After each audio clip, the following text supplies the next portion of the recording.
28वां बौद्ध परिवार मिलन मेला व मंगल मिलन कार्यक्रम का आयोजन the Buddhist society of India व यूथ फॉर बुद्धिस्ट इंडिया सम्यक प्रकाशन द्वारा आयोजित किया गया।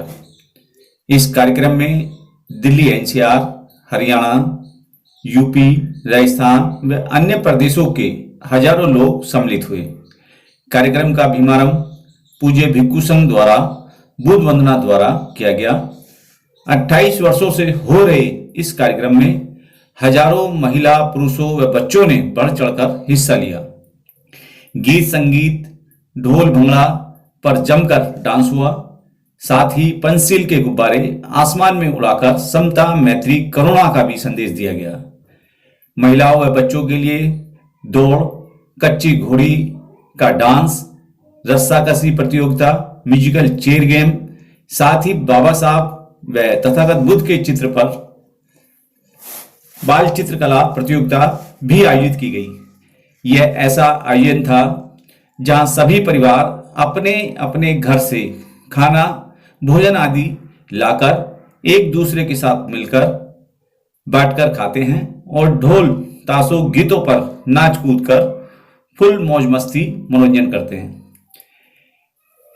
इस कार्यक्रम में साहित्य प्रेमियों के लिए भी 1 दर्जन से अधिक दुकानें व स्टॉल लगे, जहां लोग अपने मनपसंद का साहित्य भी खरीद सकते थे। सभी प्रतियोगिता में प्रथम व द्वितीय व तृतीय आने वाले प्रतिभागी को संस्था द्वारा सम्मानित भी किया गया। इस कार्यक्रम में दिल्ली सरकार के कैबिनेट मंत्री राजकुमार आनंद भी सम्मिलित हुए। तथागत बुद्ध को नमन करने के तदुपरांत भिक्षु संघ से आशीर्वाद भी प्राप्त किया। आए हुए विशाल जनसमूह को संबोधित कर सभी से मिलजुल कर उनका कुशल क्षेम भी दिल्ली सरकार के कैबिनेट मंत्री ने जाना। इस ऐतिहासिक कार्यक्रम की चर्चा दिल्ली एनसीआर के अलावा अन्य राज्यों में भी बखूबी हो रही है, क्योंकि 28 वर्षों से ये ऐसा कार्यक्रम है जिसका निरंतर आयोजन चल रहा है। और इस बार 40 से ज्यादा बसें इस कार्यक्रम में भिन्न भिन्न क्षेत्रों से लोगों द्वारा लाई गई और सम्मिलित हुई। तमाम बच्चों ने बढ़ चढ़कर हिस्सा जिन्होंने लिया था, उन्होंने इस कार्यक्रम में पूरा लुत्फ उठाया। यह एक ऐसा कार्यक्रम था जहां दिल्ली, हरियाणा, राजस्थान, यूपी व अन्य कई राज्यों से तमाम महिला, पुरुष जो तथागत बुद्ध व बाबा साहब के प्रति अपनी आस्था रखते हैं, वो इसमें सम्मिलित हुए। दिल्ली सरकार के कैबिनेट मंत्री भी यहां आकर उन्होंने जब पहली बार देखा तो वो भी इस कार्यक्रम की भूरी भूरी प्रशंसा करते हुए नहीं थके। और साथ ही तमाम बुद्धिस्टों को तीर्थ स्थलों पर भ्रमण कराने की भी घोषणा इस कार्यक्रम में उन्होंने की। लोगों से मिलते हुए लोगों का आशीर्वाद व उनका कुशल क्षेम भी जाना। आइए देखते हैं एनपीटी न्यूज इंडिया की ये विशेष कवरेज बुद्धा गार्डन, नई दिल्ली से।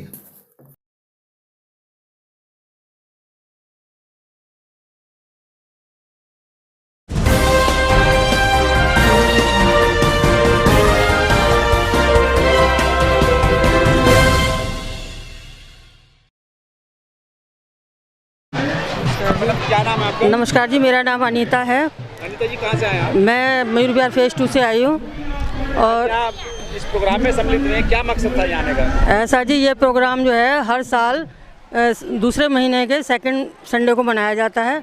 इसमें यह है कि बहुत फैमिलियाँ जो है आपस में मेल मिलाप होता है, पता चलता है कि हमारा परिवार में कैसे कैसे लोग हैं, क्या है, मिलन होता है, एक दूसरे से भाईचारा बढ़ता है, आपस में एक दूसरे की विचारधारा पता चलती है, क्या हो रहा है, कहाँ क्या हो रहा है।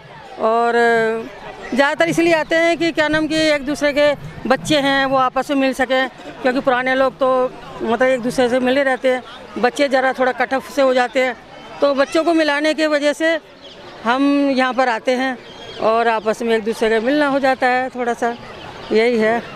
देखा जाए तो कहीं ना कहीं एक बहुजन विचारधारा या बुद्धिस्ट आइडियोलॉजी की अगर बात की जाए तो क्या उसका भी कुछ परिवेश है यहाँ पे? हाँ जी, हाँ जी, यहाँ बुद्धिस्ट फैमिलियाँ ही हैं जो भगवान बुद्ध के विचारों पर चलती हैं और हिंदू समाज थोड़ा सा मतलब उनसे देवी देवताओं से थोड़ा सा कट ऑफ सर मतलब करती नहीं मानती, मतलब विश्वास नहीं रखती हैं।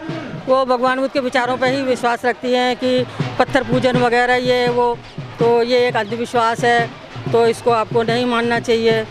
मतलब इस विचारधारा से ही मतलब यहाँ पर होता है। आपका क्या नाम है? मेरा नाम शशि प्रभा है। शशि प्रभा जी, हाँ जी, मैं आपके चैनल से सबसे पहले सबको नमो बुद्धाय जय भीम कहना चाहती हूँ। और आज के बहुत परिवार मिलन मेले के बारे में अगर कुछ कहा है तो क्या कहेंगे, क्या शब्द है आपके पास? नहीं, मैं तो यहाँ हर साल आती हूँ और बहुत अच्छा लगता है, दूर दूर से लोग आते हैं यहाँ पे, तो इस बहाने सब आपस में मेलजोल बढ़ जाता है।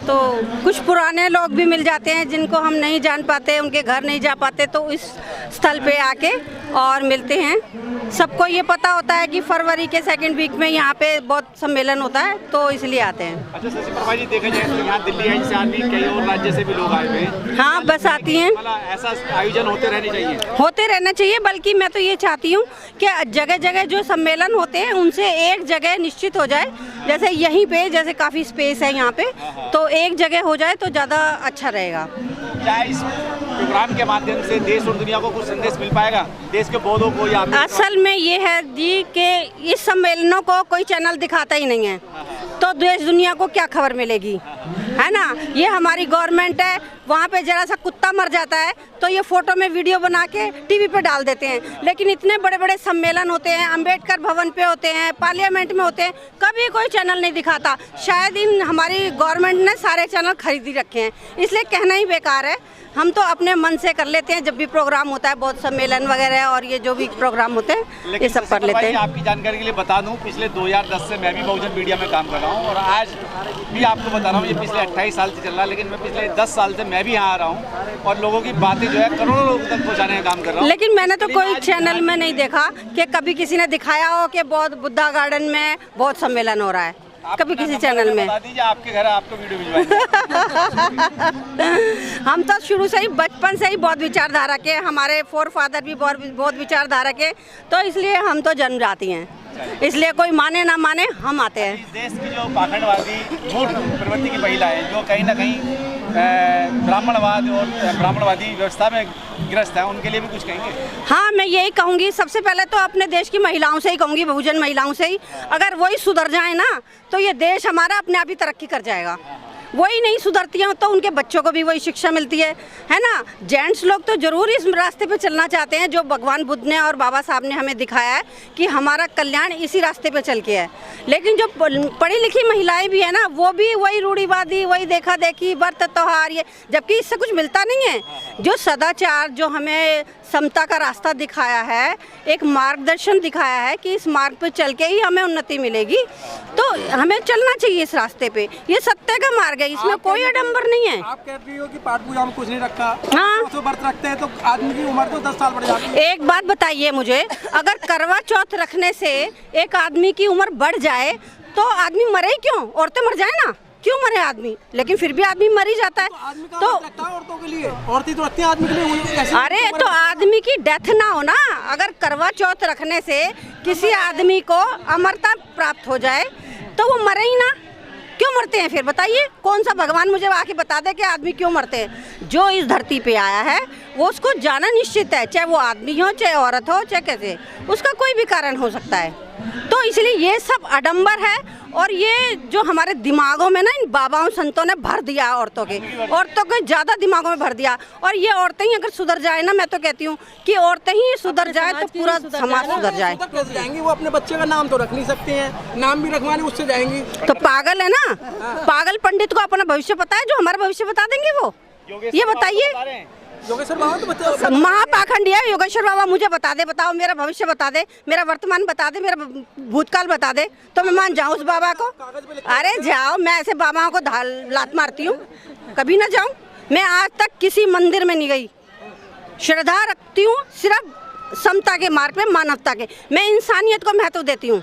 अगर इंसान में इंसानियत है तो उसको किसी धर्म को मानने की जरूरत नहीं है, अपने आप कल्याण हो जाएगा उसका, अपने आप कल्याण हो जाएगा। तो फिर आप महिलाओं क्यों नहीं समझा रही हो? आप तो समझ गई हो, फिर औरों को मैं तो देखो, मैं बहुत महिलाओं को समझाती हूँ। मैं CBSE में जॉब करती हूँ और मेरे आसपास बनिए, ब्राह्मण, सब लेडीज, मैं तो उन्हें उपदेश देती रहती हूँ और वो सही सही कहती हैं, हाँ मैडम बिल्कुल सही कह रही हो, बिल्कुल सही कह रही हो। लेकिन जब पीछे से ये कह दे कि ये तो नास्तिक है, लेकिन मैं नास्तिक नहीं हूँ। मैं उनको एक रास्ता बताती हूँ जो मानवता पे आधारित है, जो इंसानियत पे आधारित है। अगर आपके पास कोई पब्लिक आती है, ठीक है, एक एग्जाम्पल दे रही हूँ, और वो दुखी है, उसकी कोई नहीं सुन रहा, और आप उसका सुन के सोल्यूशन कर दो, तो ये सबसे बड़ा धर्म है भाई। उसकी जो आत्मा से आपको दुआएं निकलेंगी ना, वो सबसे ज़्यादा लगेंगी, बजाय ये पत्थरों की पूजा करने के। तो धन्यवाद जी। क्या लगता है देश की महिलाओं में सुधार आ गया आपकी बात सुन के? अब देखो, जैसे टीवी चैनलों में दिखा रहे हैं, तो मेरे हिसाब से तो आना चाहिए, अगर समझदार लेडीज होगी तो। अगर वो भी समझ के भी बेवकूफ़ है तो उसका कोई वो नहीं है। बड़े स्कैंडल हो गए, आसाराम बापू चले गए, पागल हैं, चिमयानंद चले गए, राम रहीम चले गए, और भी पता नहीं सेंगर जैसे कि बिल्कुल सही कह रहे हो आप। लेकिन इस देश की महिलाएं फिर भी नहीं समझ पा रही हैं। घर पे रोटी बनती नहीं है, वहाँ सन्यासी जाके भजन करती है। अरे क्या करना है भजन, अपने बच्चों को करो आप, हैं उनकी। अच्छा, इसमें आप लोगों की गलती नहीं है, पढ़ी लिखी महिलाओं की गलती? क्यों पढ़ी लिखी महिलाएं क्या करेंगी? जो हमारे सरकार, देखो बाबा साहब ने आपको समझाया, हाँ, तो हमने तो पढ़ा है ना साहित्य, वो भी पढ़े साहित्य, क्यों नहीं पढ़ती? पढ़े साहित्य, वो भी। पैसे तो है नहीं स्कूल में जाने लायक, आपको क्यों? तो अच्छा आजकल ये नहीं है कि पैसे नहीं है। हाँ, बाबा साहब के टाइम में बहुत स्ट्रगल करी, मैं तो उनको कोटि कोटि नमन करती हूँ कि उनकी वजह से हम इतने पढ़ लिख गए और इस काबिल हो गए कि हम आज आपके सामने भी भाषण दे रहे हैं, है ना। और कुछ कहना चाहते हैं? बस मैं तो यही कहूँगी कि भाई लेडीज़ का कल्याण सिर्फ बाबा साहब के रास्ते पे और मानवता और इंसानियत के रास्ते पे चल के ही है। और सबसे बड़ा शिक्षित, बाबा साहब ने ये कहा है, अगर पैर में चप्पल ना हो लेकिन हाथों में किताब जरूर होनी चाहिए, ठीक है, ताकि उसको पढ़ के ही आज शिक्षा अगर हो ना, तो हम प्रधानमंत्री, राष्ट्रपति सब बन सकते हैं। बहुत अच्छी बात, ठीक है, धन्यवाद।